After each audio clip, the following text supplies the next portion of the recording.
دعا کا مجموعہ ہے. شروعات ہی مانگنے کا طریقہ اللہ تبارک و تعالیٰ بتا رہے ہیں. یہ اللہ کا بڑا کرم فرمائی ہے کہ اللہ کے دربار میں کس طرح بات کو رکھنا اسے اللہ تبارک و تعالیٰ نے بتایا.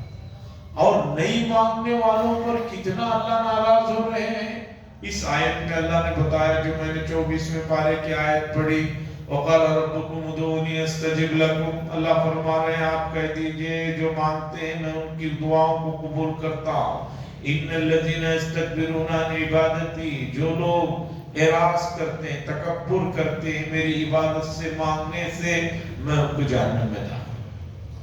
قرآن کریم میں روزوں کا مسئلہ جہاں شروع ہوا دوسرے پارے میں روزے تم پر فرض کیے گئے ہیں وہ پورا رکوع جو چل رہا ہے وہاں پر بھی اللہ تعالیٰ نے خاص روزے کی حالت میں آدمی چونکہ بندہ رب کے قریب ہوتا ہے تو وہاں بھی اللہ نے یہ مضمون ارشاد فرمایا وَإِذَا سَأَلَكَ عِبَادِي أَنِّي فَإِنِّي قَرِيبٌ.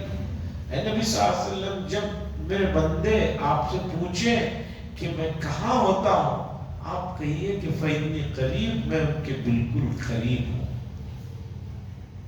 حدیث میں اوقات بتائے گئے. مجھے بڑا دکھ ہوتا ہے ان اوقات میں لوگ دعاؤں پر توجہ نہیں دیتے اور جہاں نہیں مانگنے کے وقت ہوتے ہیں اس موقع پر بھی بعض لوگ دعائیں کرتے رہتے ہیں. بہت سی چیزیں ہیں. اشراق کی نماز بہت افضل نماز ہے. فجر کے بعد کوئی آدمی بیٹھتا ہے اشراق پڑھتا ہے افضل ترین عمل ہے بڑا ثواب ہے. لیکن عید کے دن کوئی آدمی اشراق پڑھنا چاہے اجازت ہے؟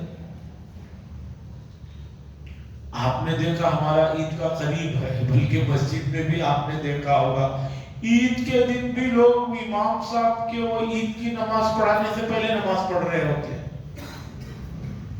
کوسی پڑھ رہے ہوتے معلوم نہیں اشراق پڑھ رہے ہیں تو بھی صحیح نہیں. اور فقہاء کرام نے مسئلہ لکھا ہے کہ ایسے اوقات میں ایسی جگہ پر قضا نماز پڑھنا بھی درست نہیں جس سے لوگوں کو شک لگے کہ بھی یہ قضا نماز پڑھ رہا ہے. فجر کی آ کر قضا پڑھ رہے ہیں گھر میں پڑھ کر آئیے. عیدگاہ میں آ کر پڑھ رہے ہیں بتا رہے ہیں کہ بھئی ہم بھی بڑے نمازی ہیں وہ اعلانات ہو رہے ہیں تب تک چلو 2 رکعت پڑھ رہے ہیں. بعض لوگ 4 پڑھ رہے ہیں 6 پڑھ رہے ہیں 8 پڑھ رہے ہیں. اٹھے ہیں تو لگ رہا آج پورے پڑھ کر ہی دم لیں گے پورے سال کی نماز. یہ تو اسی طرح دعا کا مسئلہ.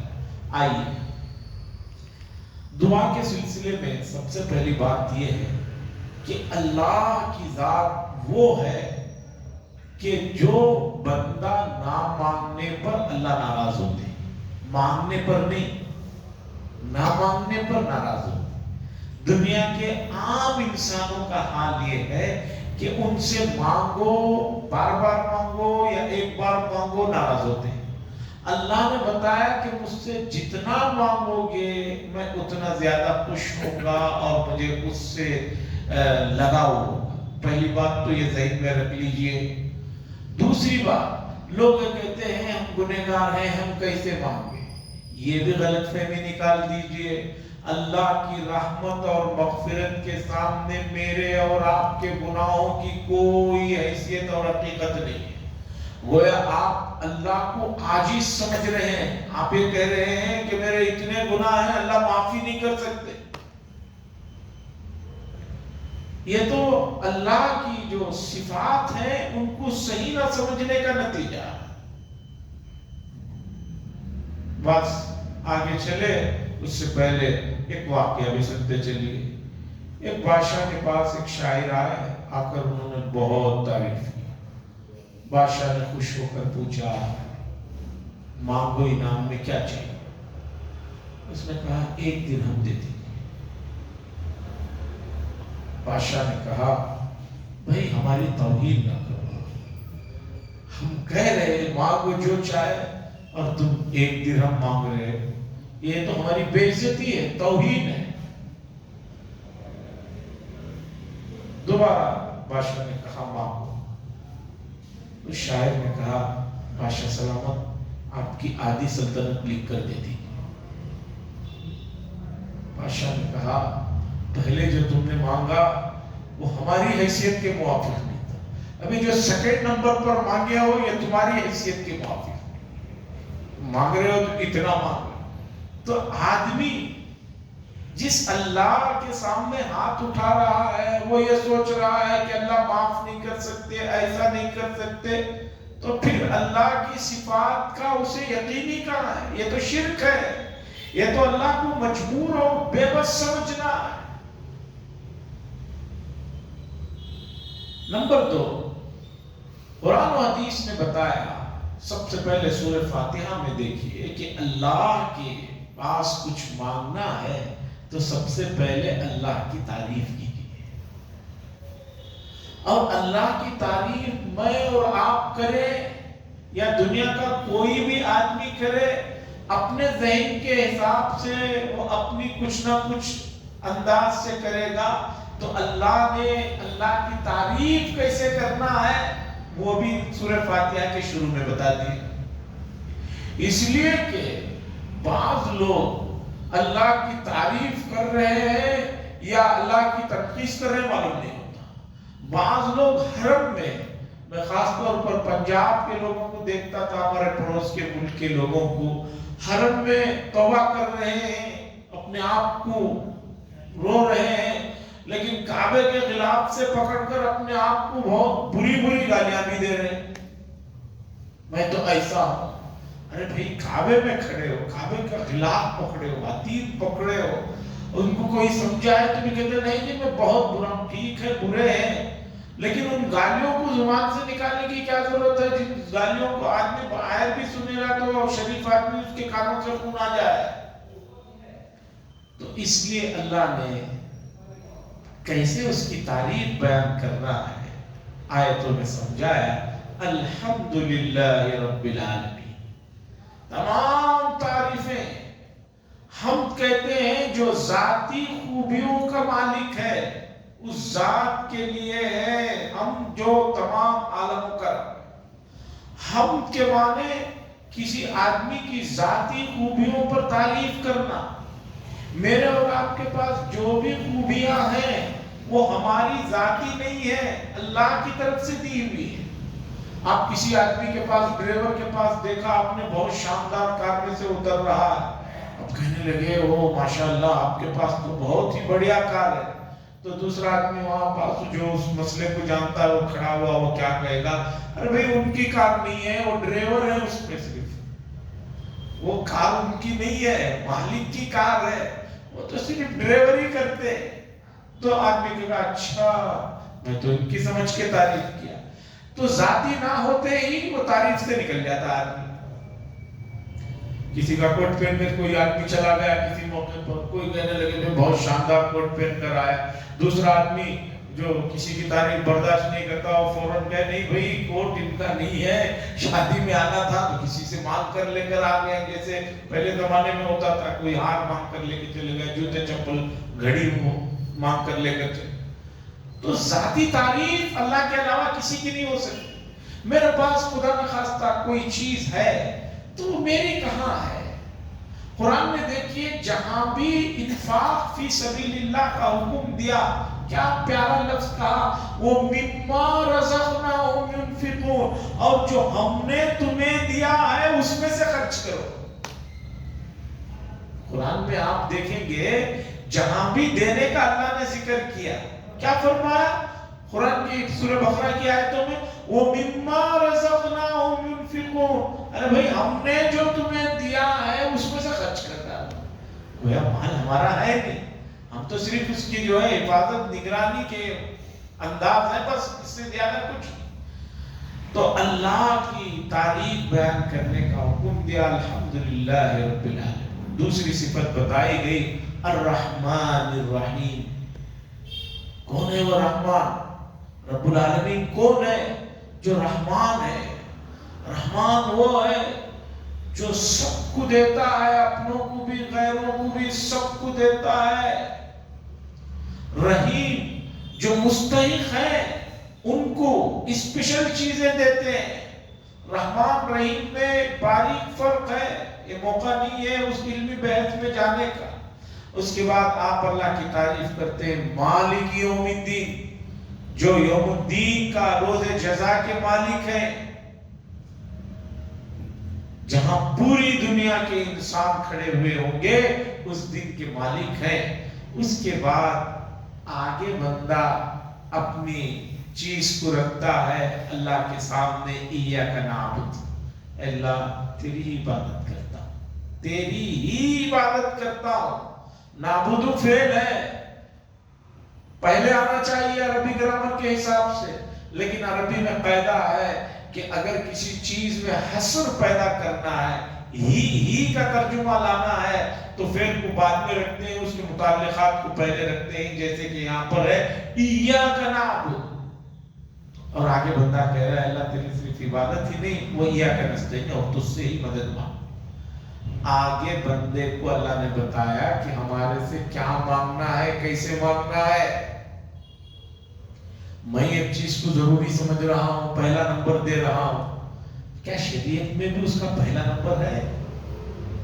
یہ دیکھنا ضروری ہے۔ باپ سمجھ رہا ہے ایک چیز کو، لیکن بیٹا دوسری چیز کو سمجھ رہا ہے۔ بیٹا کہہ رہا ہے کہ مجھے سائیکل دلا دو، والد کو معلوم ہے کہ سائیکل دلاؤں گا، امتحانوں کا زمانہ ہے، یہ سائیکل ہی میں مشغول رہے گا، امتحان کے لیے کچھ نہیں پڑے گا۔ والد کو معلوم ہے کب دلانا ہے، کیا دلانا ہے، کتنا دلانا ہے۔ تو اسی طرح اللہ نے آگے بتایا کہ بھئی پہلا سوال کیا ہم سے ہونا چاہیے، اہدنا الصراط المستقیم، اے اللہ سیدھا راستے کی طرف رہنمائی فرمائیے، ہدایت فرمائیے، ہمیں پہنچائیے۔ سیدھا راستہ، سیدھا راستہ کیا ہے؟ قرآن کریم کی ایک آیت دوسری آیت کی کبھی تفسیر کرتی ہے۔ قرآن کریم نے بتایا کہ اہدنا الصراط المستقیم، سیدھا راستہ کیا ہے؟ من الذین انعم اللہ علیہم من النبیین والصدیقین والشہداء والصالحین، نبیوں کا طریقہ، شہداء کا طریقہ، صالحین کا طریقہ، یہ سیدھا راستہ ہے۔ انبیاء کے راستے ہمارے سامنے ہیں، سب سے پیارا اور محفوظ راستہ رسول اللہ صلی اللہ علیہ وسلم کا ہے، اس راستے پر چلیں۔ خیر، یہاں آیت کی طرف رک کر آتا ہوں۔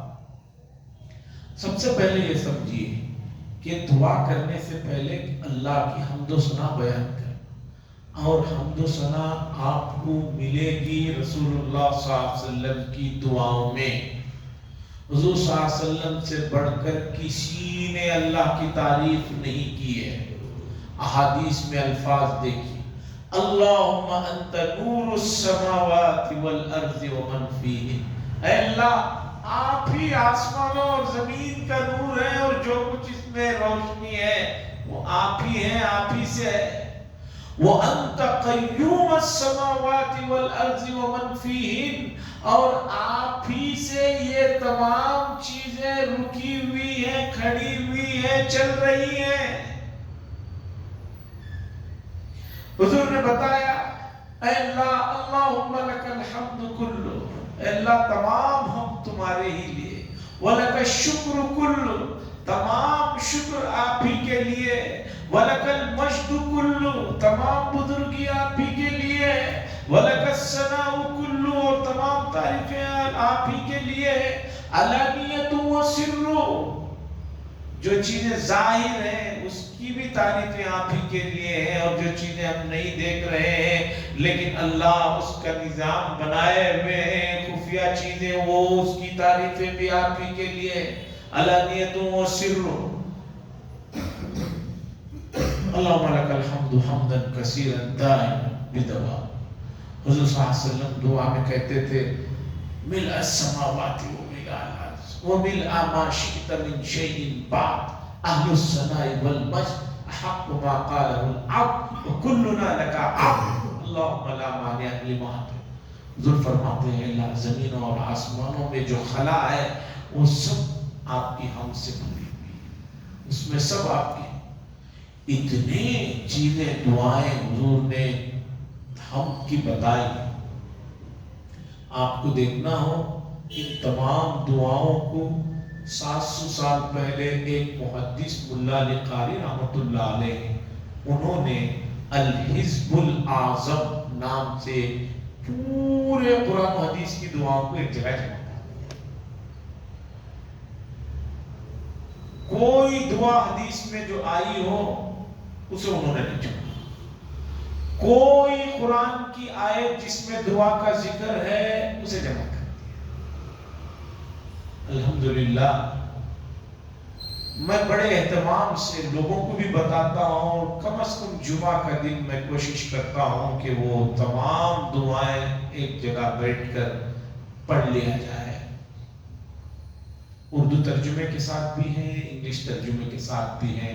ملا علی قاری رحمۃ اللہ علیہ کی الحزب الاعظم، اس کے علاوہ بھی بعض کتابیں ہو سکتی ہیں، لیکن وہ لینے کے اگر ہیں تو کسی کو دکھا لیجئے کہ بھی وہ کتابیں صحیح ہیں یا نہیں۔ اس میں ہو سکتا ہے قرآن و حدیث کے علاوہ دوسری بھی انداز کی دعائیں ہوں جو ثابت نہ ہوں، اس لیے یہ کتاب کا نام میں نے بتا دیا، الحزب الاعظم، ملا علی قاری رحمۃ اللہ علیہ۔ اللہ کی خوب تعریف کیجئے، اور اس سے پہلے تعریف کے بعد آپ اپنے آپ کو اللہ کے سامنے بتائیے اور اقرار کیجئے کہ اللہ، میں جس طرح آپ نے حکم دیا اس طرح کی زندگی نہیں گزاری ہے۔ اعتراف کرتا ہوں گناہوں کا، لغزشوں کا، غلطیوں کا، خطاؤں کا، اور اللہ کی حمد کے بعد درود شریف ضرور پڑھیں، اس لیے کہ حدیث میں آتا ہے اللہ تبارک و تعالیٰ ایسا نہیں فرماتے کہ ایک چیز کو آپ کے قبول لے لیں اور ایک چیز کو رد کر دیں۔ شروع میں بھی درود ہو، آخر میں بھی درود ہو، اور درود میں اگر نماز میں پڑھی جانے والی درود شریف دعائے درود ابراہیمی سب سے افضل درود مانا جاتا ہے، اس کے علاوہ بھی درود شریف کے الفاظ یہاں یہ، اور اس سے پہلے رک کر سمجھے کہ دعا کے قبول ہونے کا کیا مطلب ہے۔ ایک آدمی کہتا ہے میں دعا مانگ رہا ہوں کوئی بھی دعا قبول نہیں ہو، تو سب سے پہلے اصول یہ ہے کہ بھئی دعا مانگنے سے پہلے دعا کے آداب و شرائط اور اس کے قبولیت سے جڑے ہوئے جو مسائل ہیں کیا آپ نے اسے جانا؟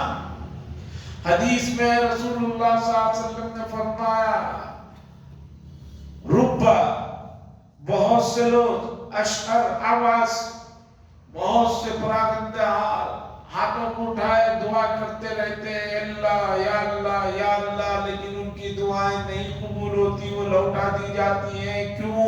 اس لیے کہ ان کے کھانا حرام ہے، ان کا پینا حرام ہے، وہ ملبس حرام، اور جو لباس پہ نہیں ہے وہ حرام کے پیسوں کا ہے۔ فَأَنَّا يُسْتَجَابُ، کہاں ان کی دعا قبول ہوتی ہے؟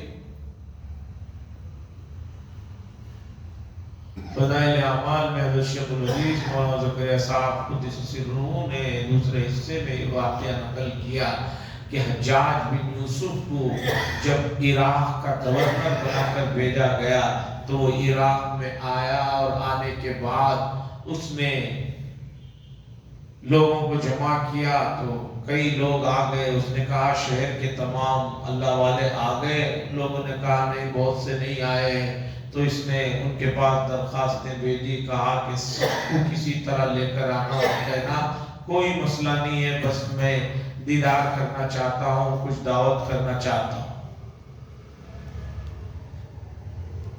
لے آیا گیا، اس نے سب اللہ والوں کی دعوت کی، اور اس کے بعد وہ چلے گئے۔ لوگوں نے، اس کے خاص لوگوں نے کہا کہ بھئی بہت بچ کر رہنا، یہ بڑے اللہ کے ولی لوگ ہیں، اگر انہوں نے بد دعا کر دی تو تمہارا بیڑا غرق ہو جائے گا۔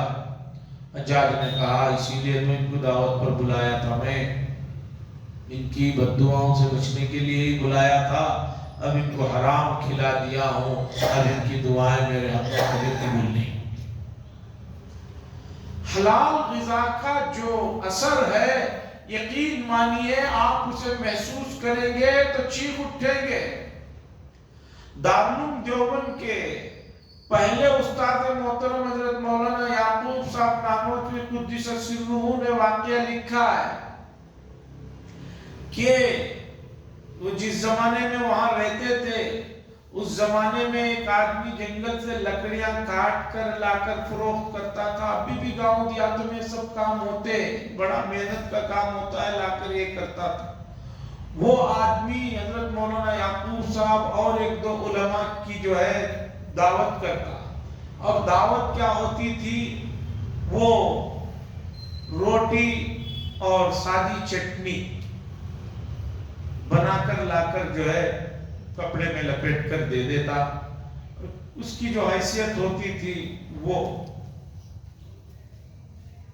حضرت فرماتے ہیں کہ وہ ہم مہینہ ہونے کا انتظار رہتا تھا کہ کب مہینہ شروع ہو اور اس کی طرف سے کب وہ روٹی اور وہ چٹنی آئے.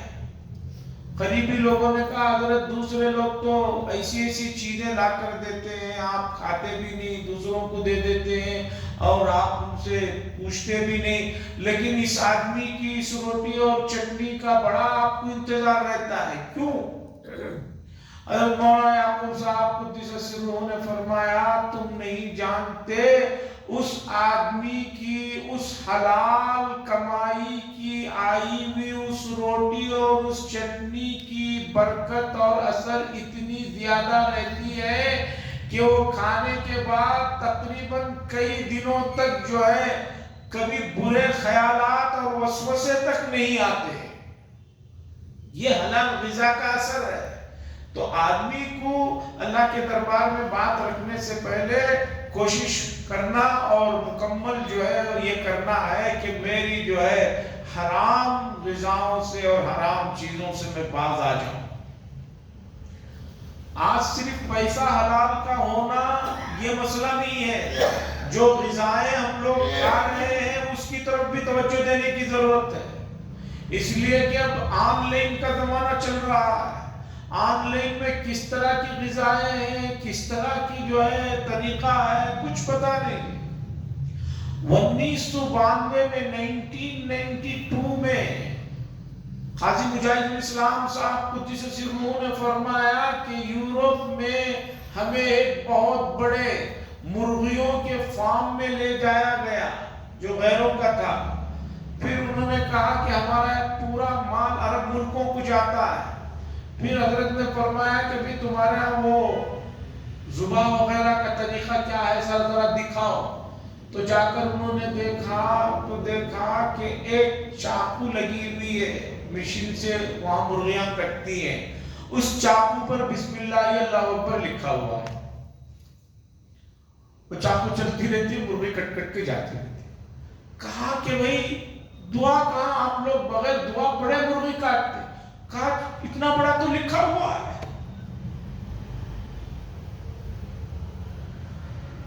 قرآن کریم میں حلال ذبیحے پر بہت زور دیا گیا ہے.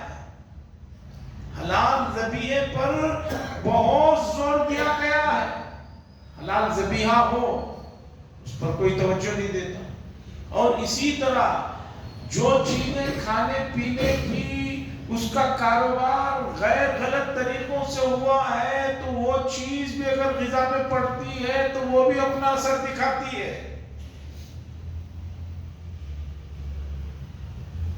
اس پر بھی توجہ دینے کی ضرورت ہے موجودہ زمانے میں, خاص طور پر آن لائن جو کھانے آ رہے ہیں میڈیکلی اعتبار سے جتنے نقصان دہ ہیں وہ تو اپنی جگہ ہے ہی, شرعی اعتبار سے وہ صحیح نہیں ہے. اس لیے آدمی کو اس کی چیز کی طرف بھی توجہ دینی چاہیے. دوسری بات دعا کے سلسلے میں یہ ہے کہ اللہ تبارک و تعالی بندہ جب کوئی چیز مانگتا ہے یا کوئی چیز کی دعا کرتا ہے تو 3 باتیں ہوتی ہیں. پہلی بات یہ ہے کہ جو چیز مانگ رہا ہے وہی چیز دے دی جاتی ہے. دوسرا یہ ہے کہ وہ چیز تو نہیں دی جاتی لیکن ایک بلا اور مصیبت اس پر آنے والی تھی تو اس دعا کی وجہ سے اس بلا اور مصیبت کو ٹال دیا جاتا ہے. اور تیسرا یہ ہوتا ہے کہ دعا میں وہ جو چیز مانگا وہ بھی نہیں ملا, بلا وغیرہ کا بھی مسئلہ نہیں تھا, تو تیسری چیز ہے کہ اللہ تبارک و تعالی اس کو قیامت کے دن بہت بڑے اجر و ثواب کی صورت میں دیں گے۔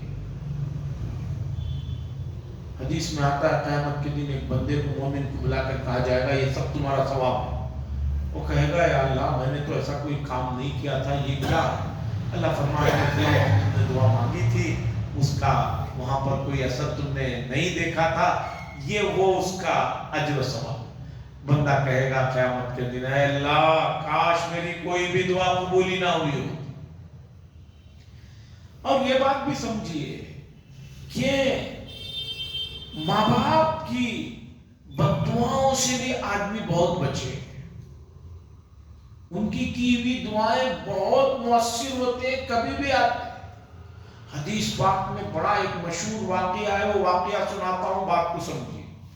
حضور صلی اللہ علیہ وسلم نے بتایا، یہ حدیث کی کتاب کا واقعہ ہے، میں غیر معتبر چیزیں بیان کرتا ہی نہیں ہوں۔ بنی اسرائیل میں ایک صاحب رہتے تھے، ان کا نام تھا جریج۔ وہ جنگل میں ایک خلوت گاہ بنا کر وہاں عبادت کرتے تھے۔ ایک مرتبہ ان کی والدہ آئی، وہ نماز کو کھڑے ہوئے تھے، آ کر آواز دی تو یہ نماز میں تھے، تو انہوں نے سوچا کہ اللہ کے سامنے کھڑا ہوا ہوں، نماز آواز دوں یا نہ دوں، انہوں نے نہیں دی آواز۔ والدہ چلے گئی، پھر کسی موقع پر آ کر ان کی والدہ نے آواز دی، اتفاقاً اس دن بھی وہ نماز میں تھے تو انہوں نے آواز نہیں دی۔ تو جاتے جاتے ہوئے ان کی والدہ نے کہا کہ اللہ تمہیں اس وقت تک موت نہ دے جب تک تم کسی فاحشہ عورت کا منہ نہ دیکھ لو۔ یہ بددعا دے کر چلی گئی۔ اب ہوا یہ کہ جریج جہاں جنگل میں رہتے تھے، لوگوں میں ان کی پاک دامنی وغیرہ کا چرچا چلتا تھا۔ ایک خوبصورت فاحشہ عورت نے کہا کہ کوئی کتنا بھی عابد کیوں نہ ہو، میں اسے فتنے میں ڈال سکتی ہوں۔ وہ عورت جریج صاحب کے پاس آئی تو انہوں نے تو باہر سے ہی کہہ دیا کہ بھئی میں عبادت میں ہوں، میں کسی سے بات نہیں کرتا، تمہارے سے تو کوئی عورت سے بات کا سوال ہی نہیں بھیجتی۔ اس عورت کو غصہ آیا کہ مجھ جیسی خوبصورت عورت کو انہوں نے ٹھکرایا۔ وہ وہاں سے نکلی، سامنے ان کی بکریوں کو چروانے کے لیے ایک چرواہا جو تھا اس کے ساتھ جا کر اس نے جو ہے غلط کام کیا، اور اس کے بعد اس عورت کو حمل ٹک گیا، یہاں تک کہ وہ عورت کو بچہ ہوا۔ لوگوں نے پوچھا اس بچے کا باپ کون ہے؟ اس نے اٹھا کر کہا کہ جریج میرے بچے کے باپ ہیں، اور انہوں نے ہی میرے ساتھ یہ کام غلط کیا۔ لوگ فوراً غصے میں پورے جمع ہو گئے اور ان کو مارنے کے قریب آ گئے۔ آوازیں آنے لگی، یہ باہر سے نکلے اپنی اس کوٹیا سے اور اس جھونپڑی سے، کہنے لگے کہ بھئی کیا بات؟ لوگوں نے کہا بات کیا ہے؟ آپ کو تو ہم اتنا اچھا سمجھتے تھے اور آپ دیکھو اتنا بڑا غلط کام کر دیے، دیکھو یہ بچہ آپ کا۔ حدیث میں ہے کہ رسول اللہ صلی اللہ علیہ وسلم نے فرمایا کہ 3 بچوں نے ماں کے گود میں بات کیا۔ ایک حضرت عیسیٰ علیہ السلام گود میں بات کیے تھے، اور ایک یوسف علیہ السلام کی پاک دامنی کے لیے ایک بچے نے گواہی دی تھی، سورہ یوسف میں گزر چکا، اور ایک تیسرا جریج صاحب کے لیے انہوں نے کہا اس بچے کو لاؤ، ابھی پیدا ہوا تھا، 2-4-5 دن کا رہا ہوگا، لائے۔ انہوں نے اس طرح کیا اس بچے کو اور کہا کہ بتا تیرا باپ کون ہے؟ حدیث میں آتا ہے کہ وہ بچہ جو 2-3 دن سے بھی کم کا تھا، اس نے فوراً کہا کہ میرا باپ وہ چرواہا ہے جو یہاں پر بکریاں چراتا تھا۔ پھر اس عورت کو بھی پٹائی ہوئی، پھر اس چرواہے کو بھی پٹائی ہوئی۔ حضور نے یہ حدیث بیان فرمائی، اس میں جو بات بتانی ہے وہ کئی باتیں ہیں۔ اہم بات یہ ہے کہ ماں باپ کی آدمی بد دعا سے بچے، وہ ماں نے جو بددعا دی تھی کہ تم اس وقت تک اللہ تمہیں تم موت کی شکل نہ دکھائے جب تک تم کسی فاحش عورت کا چہرہ نہ دیکھ لو، یہ واقعہ۔ تو عزیزہ نگرامی، دعا کرنے سے پہلے ہمارے یہاں الحمدللہ ایک چیز ہے جو اس سے یہ چیز سمجھنے میں آسانی ہے۔ لوگ عمرے پر یا حج پر جب جاتے ہیں تو سب سے معافی تلافی کر لیتے ہیں، اچھی بات ہے، لیکن یہاں رہتے ہوئے بھی آپ کو دعا کرنا ہے تو کسی کا حق آپ پر ہے تو اس حق سے فارغ ہو جائیے، نہیں تو دعا کا کوئی مسئلہ ہی نہیں ہے، کوئی بھی آپ کے لیے کرے کچھ بھی نہیں ہے۔ تو دعا میں ماں باپ پہلے نمبر پر ہیں، یعنی ذی رحم محرم رشتہ داروں کی بددعاؤں سے آدمی بچے، اگر ان کے کچھ حقوق ہے تو ان حقوق سے دستبردار ہو جائے، ان حقوق کو ادا کر دے، نہیں کرے گا تو دعائیں نہیں ہوں گی۔ عزیزہ نگرامی، موجودہ زمانے میں میں کیا بتاؤں، بنگلور جیسے ترقی یافتہ اور گلستان نامی اس شہر کے اندر اعلیٰ تعلیم یافتہ لوگ اور اعلیٰ ڈگریوں والے لوگ اور بڑی بڑی جابوں پر رہنے والے لوگ کس طرح کے بے چینی کے عالم میں ان لوگوں کی زندگیاں گزر رہی ہیں۔ پہلے زمانے میں کسی کو سنتے تھے کہ ان کو کوئی سائیکالوجی کا مسئلہ ہے، ان کو دماغی مسئلہ ہے، آج سائیکالوجی کے دنیا بھر کے ڈاکٹر پڑے ہوئے ہیں، یہ لوگ جا کر ان سے مسئلہ پوچھتے ہیں، ان سے اپنی رائے لیتے ہیں، ان سے پھر دوائیاں کھاتے ہیں، اور وہ دوائیاں نیند کے علاوہ کچھ نہیں ہوتے۔ تو کیوں؟ یہ بے چینی جو ہے یہ گناہوں کا برا اثر ہے، گناہوں کا برا اثر ہے، اور اس سے پاک ہونا ہے تو آدمی کو دعا اس ڈھنگ سے کرنا۔ موضوع طویل ہے، وقت ہو گیا، پھر کبھی موقع ملے تو اس چیز کو رکھا جائے گا، کن موقعوں پر دعائیں قبول ہوتی ہیں اور کون سے اوقات ہیں۔ خاص طور پر ایک بات بتا کر بات ختم کرتا ہوں، یہ جو فجر کی اذان سے پہلے کا جو وقت ہے، تہجد کا جو آخری وقت ہے، یہ وقت سب سے زیادہ قیمتی وقت ہے۔ ہمارے یہاں تو اذان آج کل ہو رہی ہے، سمجھیے کہ 5:30 یا 5:25 پر اگر اذان ہو رہی ہے تو یہ 10-15 منٹ لیٹ ہوتی ہے۔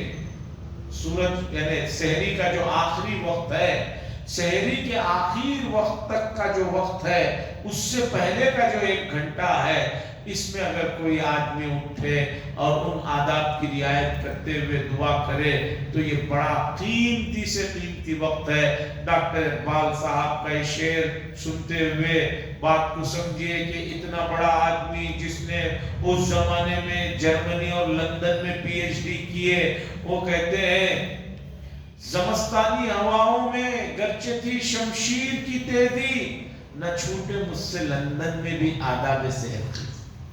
لندن میں جب سردی ہوتی ہے 0 پوائنٹ کتنی چلے جاتی ہے، تلوار کی طرح۔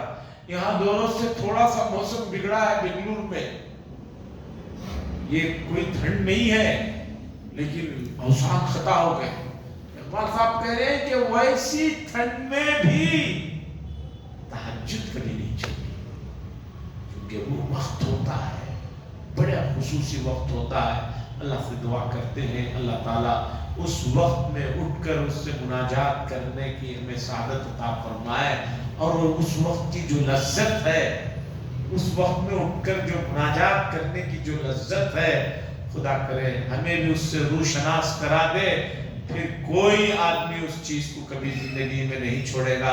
وآخر دعوانا الحمدللہ لک الحمد ولک الشکر اللہم صلی اللہ علیہ وسلم شفیعنا نبینا حبیبنا مولانا محمد بارک وسلم اللہم انت السلام منک السلام تبارک یا ذا الجلال والاکرام صلی اللہ تعالی وسلم علی خیر خلقہ محمد وعلی آلہ وصحبہ اجمعین والحمدللہ۔